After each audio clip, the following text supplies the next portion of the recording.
Hi friends, welcome to my channel. Today we are going to learn about find square using bufferedReader in Java. Okay, let's go. So మనం ఫస్ట్గా heading import java.io.star semicolon. So ఇది ఎందుకు రాస్తారో మీకు తెలుసు, వీటన్నిటిని packages అని అంటారు. So last వీడియోలో ఇంతకుముందు వీడియోలో దీని గురించి బాగా ఎక్స్ప్లెయిన్ చేశాను. సో ఇది ప్యాకేజెస్ అని అర్థం. దీని నుంచి మనకి ఇన్ఫర్మేషన్, మన ప్రోగ్రాంలో ఇన్ఫర్మేషన్ తీసుకుంటుంది. సో ఇన్పుట్ అండ్ అవుట్పుట్ సంబంధించిన ఇన్ఫర్మేషన్ని ఇది ఇంపోర్ట్ java.io.లో తీసుకుంటుంది. సో మనకు దాని తర్వాత నెక్స్ట్ క్లాస్ హెడ్డింగ్. సో మనం హెడ్డింగ్ ఏమైనా ఇచ్చినాం, ఫైల్ నేమ్ కూడా అదే సేవ్ చేయాల్సి ఉంటుంది. కాబట్టి డూప్లికేట్ నెంబర్స్ని ఫైల్స్ సేవ్ చేయలేం. సో లాస్ట్ వీడియోలో మనం స్క్వేర్ అనేది ఆల్రెడీ చేసాం. సో అందువల్ల మనకి ఈ వీడియోలో మనకి స్క్వేర్ అనేది చేసి మనకి ఫైల్ చేసకపోతే ఫైల్ ఆల్రెడీ ఎగ్జిస్ట్ న్యూ అని వస్తుంది. సో అందుకు బదులుగా మనకు స్క్వేర్ 2 అని దాని పేరు మార్చాం. తర్వాత open bracket public static wide main string RGS, ఇది అన్ని ప్రోగ్రాంలో కామన్గా ఉంటుంది. సో ఇది మనం స్టాండర్డ్ లైన్గా నేర్చుకోవాలి.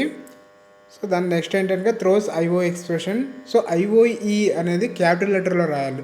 ఒకవేళ క్యాపిటల్ లెటర్లో రాకపోయినా కూడా మనకి ఎర్రర్ చూపిస్తుంది. So next open bracket bufferedReader BR equal to new bufferedReader. So ఇది bufferedReader అనేది ఎందుకు ఉపయోగిస్తారంటే మనకు అవుట్పుట్లోని వాల్యూస్ అక్కడే చేంజ్ చేసుకోవడానికి మనకు bufferedReader ఉపయోగిస్తాం. సో లాస్ట్ వీడియోలో మనం ప్రోగ్రాంలోకి వచ్చి మనం చేంజ్ చేసుకొని వాల్యూస్ చేంజ్ చేసుకొని మళ్ళీ ఎగ్జిక్యూట్ చేసి కమాండ్ ప్రోగ్రామ్ రాసి మళ్ళీ ఎగ్జిక్యూట్ చేసేదాని కోసం కొంచెం లెంత్ అవుతుంది. కాబట్టి సో దీనివల్ల మనకి ప్రోగ్రాంలోనే వాల్యూస్ చేంజ్ చేసుకొని అవుట్పుట్కి ఎగ్జాక్ట్గా వస్తుంది అనమాట.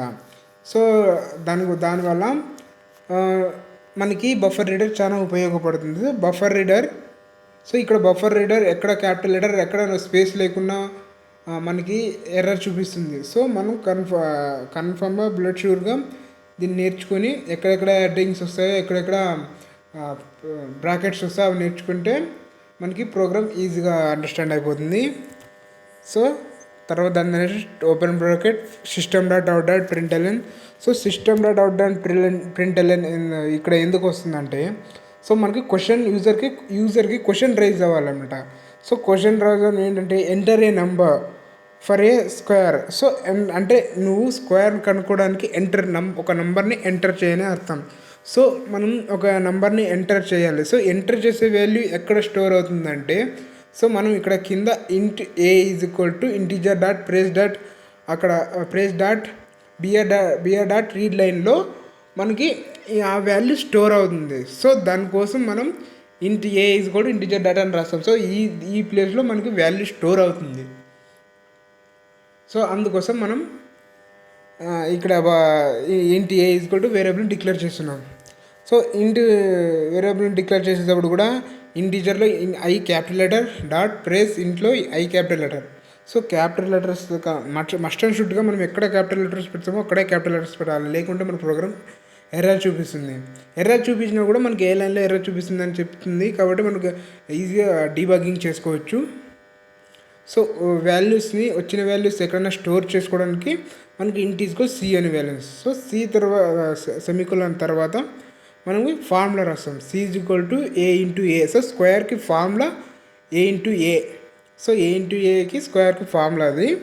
సో ఫార్ములా రాసిన తర్వాత మనకి system.out.println. సో system.out.println బ్రాకెట్స్లో సో మనం కన్వీనియంట్ కోసం ఈ విధంగా అవుట్పుట్లో ఈ విధంగా ఆన్సర్ రావాలనుకుంటే మీకు కన్వీనియంట్గా రాసుకోవచ్చు. ద స్క్వేర్ ఆఫ్ అని మీకు ఇష్టమైన నెంబర్స్ ఇస్తాను కాబట్టి ద స్క్వేర్ ఆఫ్ ఓన్లీ రాసుకోవచ్చు. లేదంటే మీరు జస్ట్గా +C పెట్టినా కూడా మనకి ఆన్సర్ వచ్చేస్తుంది అనమాట. ద స్క్వేర్ ఈక్వల్ టు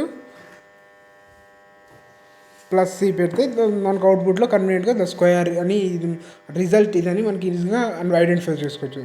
తర్వాత ఎన్ని ఓపెన్ బ్రాకెట్స్ ఉంటే అన్ని close brackets. So 3 open brackets ఉన్నాయి కాబట్టి 3 క్లోజ్ బ్రాకెట్ చేసాం. Ctrl+S plus save, CD local DC JDK19 బిన్లో సేవ్ చేస్తున్నాం. సో ఫైల్ నేమ్ వచ్చేసి square2.java అని ఫైల్ నేమ్గా సేవ్ చేస్తున్నాం.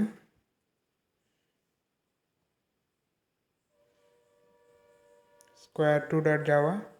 సో మనం స్క్వేర్ని మళ్ళీ ఇంకోసారి లాస్ట్ వీడియోలో మనం స్క్వేర్ అనే ఫైల్ని మళ్ళీ సేవ్ చేసినాం కాబట్టి డూప్లికేట్ ఫైల్ సేవ్ కాదు కాబట్టి square2 అని మనం ఫైల్ నేమ్గా మార్చాం. తర్వాత క్రోమ్ బ్రౌజర్ ఓపెన్ చేసి cd/cls క్లియర్ స్క్రీన్, తర్వాత ఫైల్ ఒక లొకేషన్ రాయాలి కాబట్టి cd JDK19 cd bin enter. ఇప్పుడు కమాండ్ జావాc. సో మనం కమాండ్ పూర్తి రాయాలి. సో జావాc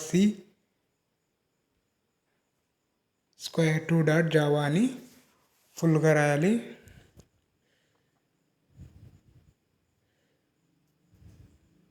సో ఇప్పుడు ఎర్రర్స్ ఏం లేవు ఒకటి మనకి ఇలా చూపిస్తుంది.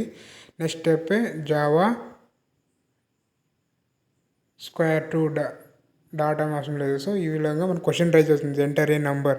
సో మనం ఏ నంబర్ ఇస్తే దానికి స్క్వేర్ కనుక్కున్నాం. సో ఈ విధంగా మనకి నంబర్ ఆఫ్ వాల్యూస్, డిఫరెంట్ వాల్యూస్ని ఇవ్వచ్చు. సో ఇంకోటి ట్రై చేద్దాం. సో చూడండి 45 ఇచ్చాం. సో 45 కూడా స్క్వేర్ కనుక్కోండి. సో మనం లాస్ట్ వీడియోలో మన ప్రోగ్రామ్ వెళ్ళి సేవ్ చేస్తుంది, కానీ ఈ వీడియోలో మనం ఇక్కడే వాల్యూస్ని number of times and repeated వేరే వేరే నెంబర్స్ని ఎగ్జిక్యూట్ చేస్తున్నాం అనమాట. సో ఈ వీడియో మీకు నచ్చినట్లయితే లైక్ చేయండి, షేర్ చేయండి. Thanks for watching.